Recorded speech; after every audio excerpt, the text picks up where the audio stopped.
Hi, and welcome back to Rise Up and Live podcast. My name is Vicky Ross. I am your host here, and today I want to talk about what to do when you genuinely do not know what to do with your life. This is a podcast for people who are thoughtful, capable, intelligent, and are just quietly asking themselves, is this it? Like, here we are, and this is the big hype? So today I'm going to talk about something that doesn't get said out loud enough. And it's about what to do when you wake up and you kind of go, is this it? When you genuinely do not know what to do with your life. So think about it this way. You're not in your 20s where you're still discovering and, finding yourself and finding your vocation and finding your thing. You are probably definitely in your 40s, maybe mid-30s, but thereabout, midlife. And, you've been building something, you've achieved a lot of things, and after you've done what you thought you were meant to do, you kind of feel empty. You wake up and think, this is not what I expected. You don't feel lost because you have no life, because you have a life. So you're not lost because you have no life, but you feel lost because the life that you've built doesn't match the life that you imagined, or it doesn't match the satisfaction that you thought you were going to get from life by doing all the things that you were told to do. You went and you studied and you worked hard, you got your university degree or whatever other sort of qualification, and then you worked in your job career, and then you saved and you did all the things that you're meant to do, and you wake up and you think, is this it? This is what the big hoo-ha was about? So I'm guessing that when you were younger, you dreamed freely. And when I'm saying younger, I'm talking like below 10, maybe even below 8 years old. So I'm talking about the time in your life where you were dreaming and before there was meaning assigned to you. Like nobody said you are. So there was no meaning assigned to you. Before success was defined to you, like parents are very quick to say to their kids, this is what you need to do to be successful.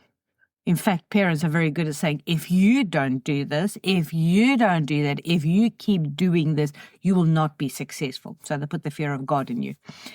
It's before you learned what is a good man or a good woman or a successful adult and what does that all look like. So before all of that, you had some dreams about what you would be one day. It was an internal picture. And now when you are looking at your actual life, you're thinking, how did I get here? You didn't fail life, but you failed a deep, unconscious, internal expectation that you made. So you didn't fail somebody else's expectation of you. You failed your own internal expectation. And what you've created is not a failure, but it's not your desire. It's not what brings you joy. So you failed an expectation, and most of those expectations were never consciously chosen. They were absorbed from parents, from your culture, from money stories, from phrases like life is hard, money doesn't grow on trees, you have to be sensible, don't waste your talent, save, security first, all of that kind of stuff that gets given to you. So you build something safe, something that is acceptable, something that is respectable, and somewhere in that process, you disconnect, and now you feel disconnected. And as a result of that, you feel dissatisfied, and that's why you feel lost. So feeling lost is not lack of direction per se. It's more a lack of identity. It's waking up at 40, 45 and realizing I don't actually know who I am outside of my role. So a lot of people, if I say to them, who are you? They'll say, I'm a manager.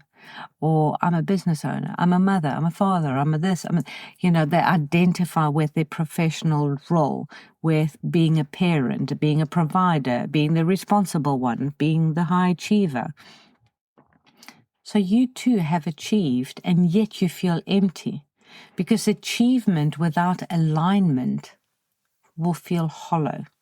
Now, if you're not 45 already, but you're already starting to feel that niggling discomfort, it's where you're heading, and it's probably what you're already experiencing. So you go through the motions, you pay the bills, you do what needs to be done, and it's not because of what you want to do, but it's because you feel you have to. It's like an obligation. So it's not that you've lost your direction at this stage, but you've lost your authorship.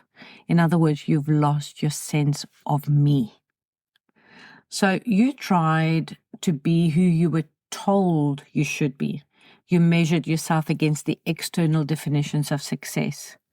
And here is the quiet damage of that. When your bank account dips, you feel like a failure. When your hobby doesn't turn into income, you feel not good enough. When your business struggles, you think that you are the problem. And in some ways you are. But I just want you to look at the way that we measure ourselves, look at it as two things. The one, for instance, if you look at a business, the one is your craft and the other one is a business skill. And you may be excellent at your craft, but you haven't learned how to run a business properly. The failing isn't because you're not good enough, it's because you haven't learned how to do something. So instead of separating those two, you collapse them together and you decide, I'm just not good at this. And then you feel lost because you followed something that you really, really wanted to do and didn't succeed. So when you have that kind of identity, it's not truth that you're not good enough. It's an ego identification. So let's go a little bit deeper in this whole sort of aspect of being lost and who are we. Most people still believe that they are that identity that they have created, that they are their minds. They believe that they are their thoughts. They believe they are their bodies. But listen carefully to your own language. You will say, my house, my car, my shoes, my hand, my foot, my mind, my thought. So instinctively, you speak as if you know who those things are. You know when you say my house that you are not a house. You know that the house belongs to you. Or when you say my car, you know you're not a car. So in the same way that we say my hand, you know that you're not a hand. And then we say my mind and my thought, oops, and there you go. I believe those to be me when they're not. The big question is, if it's not you, if you're not the body, if you're not the mind, if you're not the thoughts, then who are you? Who's the one that is having the thought? So just pause here a little bit, because this is where feeling of being lost begins to dissolve. You cannot lose what you are. So when we feel lost, it presupposes that you are somewhere outside there and you need to go and find yourself. And in fact, you hear people say, I'm going to go on a gap year and I'm going to go and look for myself. I'm looking for myself. I'm searching for me. When actually you know about where you are right now. You don't need to go and look for yourself because you're not out there. You're right here, right now. And this is why people will also say, wherever you are or wherever you go, you take yourself with you. And that's how it goes. So you can't lose who you are. So if you think about an elephant cannot lose its elephantness. It might not know it's an elephant, but it still is one. So you cannot lose your essence. You can just believe and think and feel that you don't know who you are, that you've lost your essence, but it's only because you forgot it. When I was 19 years old, my sister had a freak accident and was killed. And I was one of the people that went to dress her. And I remember walking into the room to dress her. And I had this overwhelming feeling, undeniable feeling, that she's not here. That there was a body, but she wasn't in the body. It became very, very clear to me in that moment that this body was just a vessel, that she, whatever she was, the energy, the soul, the spirit, used. And anyone who has been with someone who has passed will know that feeling, that when that soul, that energy, that spirit leaves the body, there's something gone, something missing. That something is not in the body. It's not the brain. It's not the personality. It's the animating presence. So if you are not your body, and if you're not your thoughts and not your mind, I'll ask you again, who are you?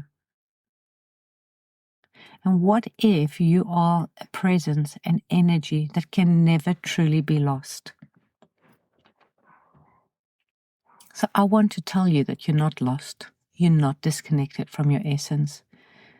You've identified with your ego roles, with your performance, with your expectations or other people's expectations. And when ego can no longer maintain the illusion of this is what success looks like, it panics. And that panic feels like, I don't know what I'm doing with my life. But I want to tell you that underneath it, there's something else. It's a whisper. There's more. And here's where you'll get your shift. Stop asking, what should I do with my life? Start asking, who is the one that is asking the question? And sit with that. And then ask yourself this, or tell yourself this. I am not that thought. I am not that fear. I am not my bank balance. What do I actually want? What's my passion? What am I driven? What's the desire inside of me? How do I follow that? Because if I'm not my thought, and if I'm not my fear, and if I'm not my bank balance, then what do I actually want? Not what makes sense, not what is safe, because you're always safe. Not what maintains an image to the outside, but what do I want? And here's the key. You don't need to know the full plan. You don't need to know what the whole next 20, 30, 40, 50 years is like. You just need to know what's your next honest move. Just one step. It's a conversation with yourself. It's a boundary. It's a course. It's a pause. It's a no. Maybe a yes. Direction comes after identity, not before.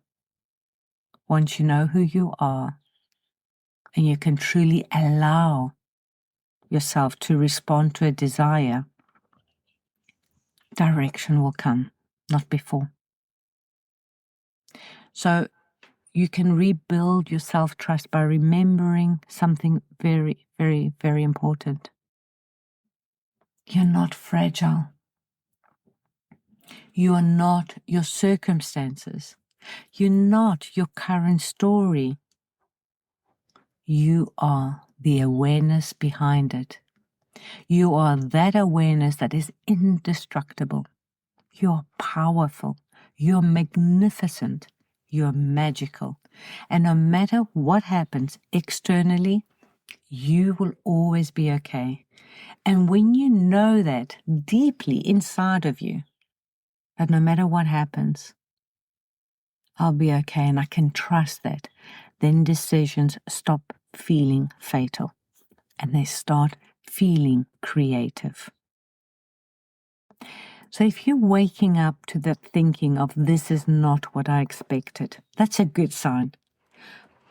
When I was teaching Akashic Records, there's a thing about negative path. so that each soul comes here, each spirit, each energy comes through, it gets given a human body to express itself, the vessel, and comes here for a purpose. And as long as you're walking on that path for your purpose, it feels good, it feels like flow, it feels right for you. It just comes in. It makes you feel good. It makes you feel alive. It makes you feel like you're living with purpose. When you step out and you walk a different path, like somebody told you, go and do this, follow this, whatever, and you walk on that path, it's not that the path is bad. It's not that it's evil, but you are negating your path.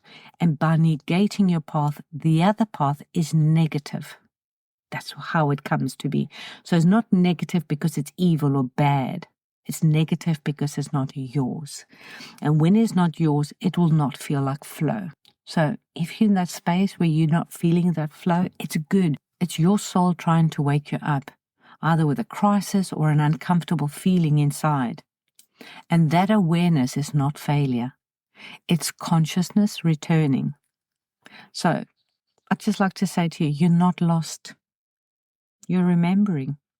And remembering always feels disorientating, uncomfortable, and wrong at first because your body's trained.